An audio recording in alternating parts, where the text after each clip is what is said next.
पश्चिम बंगाल में मतदाता सूची के स्पेशल इंटेंसिव रिवीजन यानी एसआईआर को लेकर चल रहे विवाद पर सुप्रीम कोर्ट ने शुक्रवार को बड़ा फैसला दिया है।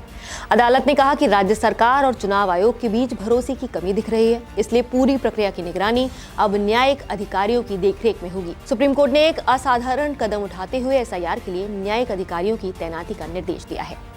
Chief justice Suryakant, justice Joymalya Bagchi और जस्टिस विपुल एम पंचोली की पीठ ने कलकत्ता हाईकोर्ट के चीफ जस्टिस सुजॉय पॉल को भी निर्देश दिया है कि वो इस प्रक्रिया में सहयोग के लिए वर्तमान और पूर्व जिला न्यायाधीशों को तैनात करें। अदालत ने कहा कि ड्राफ्ट वोटर लिस्ट से जुड़े दावों और आपत्तियों का निपटारा और पूरी निगरानी हाईकोर्ट द्वारा नियुक्त न्यायिक अधिकारी ही करेंगे। पीठ ने साफ किया कि इन न्यायिक अधिकारियों के आदेश अदालत के आदेश माने जाएंगे और संबंधित जिला कलेक्टर और पुलिस अधीक्षक यानी एसपी को इन आदेशों का पालन कराना होगा। सुप्रीम कोर्ट ने चुनाव आयोग को 28 फरवरी तक अंतिम मतदाता सूची प्रकाशित करने की अनुमति दे दी है। साथ ही ये छूट भी दी गई है कि जरूरत पड़ने पर बाद में सप्लीमेंट्री सूची जारी की जा सकती है। सुप्रीम कोर्ट के इस फैसले में 5 अहम बातें साफ तौर पर सामने आई हैं, जिनसे ये स्पष्ट होता है कि अदालत सिर्फ निगरानी का आदेश देकर नहीं रुकी, बल्कि पूरी प्रक्रिया को व्यवस्थित और सुरक्षित बनाने की कोशिश की है। पहली बात, अदालत ने राज्य सरकार द्वारा पर्याप्त ग्रेड ए अधिकारियों को उपलब्ध नहीं कराए जाने पर नाराजगी जताई। कोर्ट ने इसे एक गंभीर मुद्दा बताया और कहा कि एसआईआर जैसी महत्वपूर्ण प्रक्रिया के लिए सक्षम और वरिष्ठ अधिकारियों की तैनाती जरूरी है। दूसरी बात, चूंकि अब प्रक्रिया न्यायिक अधिकारियों की निगरानी में होगी, इसलिए अदालत ने यह भी तय किया कि उनकी सहायता के लिए माइक्रो ऑब्जर्वर और राज्य सरकार के अधिकारी तैनात रहेंगे, यानी न्यायिक अधिकारियों को प्रशासनिक और जमीनी स्तर पर पूरा सहयोग दिया जाएगा।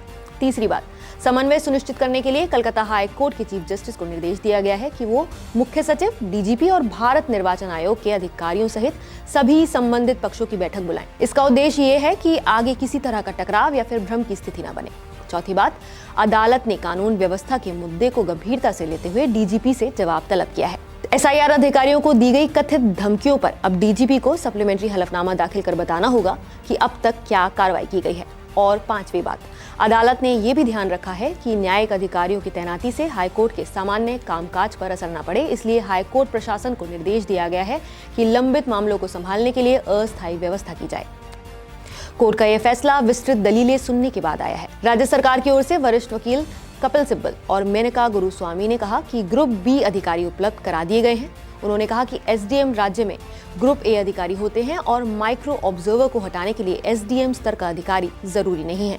वहीं चुनाव आयोग की ओर से वकील दामा शेषाद्री नायडू ने कहा कि एसडीएम रैंक के अधिकारी उपलब्ध नहीं कराए गए। उन्होंने कहा कि एसडीएम ऐसे अधिकारी होते हैं जो कानूनी प्रभाव वाले आदेश दे सकते हैं। आयोग ने यह भी कहा कि कुछ शरारती तत्वों ने एसआईआर से जुड़े दस्तावेज फाड़ दिए, लेकिन कोई सख्त कार्रवाई नहीं हुई। राज्य सरकार की चिंता जाहिर करते हुए कपिल सिब्बल ने कहा कि अगर 28 फरवरी तक अंतिम सूची प्रकाशित की गई तो कानून व्यवस्था की समस्या हो सकती है।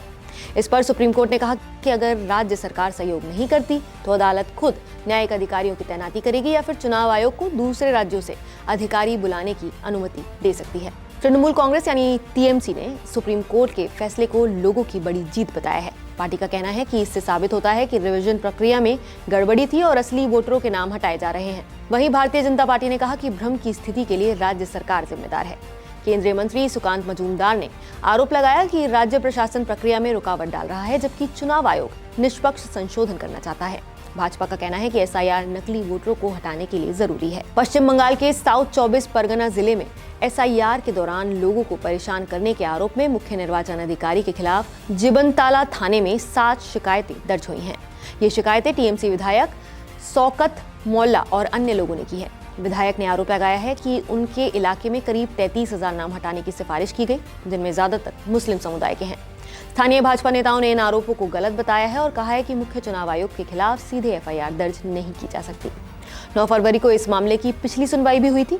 तब सुप्रीम कोर्ट ने कहा था कि एसआईआर प्रक्रिया में किसी भी तरह की रुकावट बर्दाश्त नहीं की जाएगी। इससे पहले 28 जनवरी को मुख्यमंत्री ममता बनर्जी ने सुप्रीम कोर्ट में याचिका दायर कर एसआईआर पर रोक लगाने की मांग की थी और इसे मनमाना बताया था। अब सुप्रीम कोर्ट ने साफ कर दिया है कि पश्चिम बंगाल में मतदाता सूची के विशेष संशोधन की प्रक्रिया अब न्यायिक निगरानी में होगी। अदालत का मानना है कि पारदर्शिता और निष्पक्षता बनाए रखने के लिए न्यायिक अधिकारियों की तैनाती जरूरी है। आप कोर्ट के इस फैसले पर क्या कहेंगे, हमें कमेंट करके अपनी राय जरूर बताइए। नमस्कार, मैं हूं मानक गुप्ता। अगर आपको हमारा ये वीडियो पसंद आया हो तो इसे लाइक और शेयर जरूर करें और हाँ, हमें सब्सक्राइब और फॉलो करना ना भूलें। ताकि आप देश और दुनिया की कोई खबर मिस ना करें। तो जुड़े रहिए हमारे साथ और देखते रहिए News 24।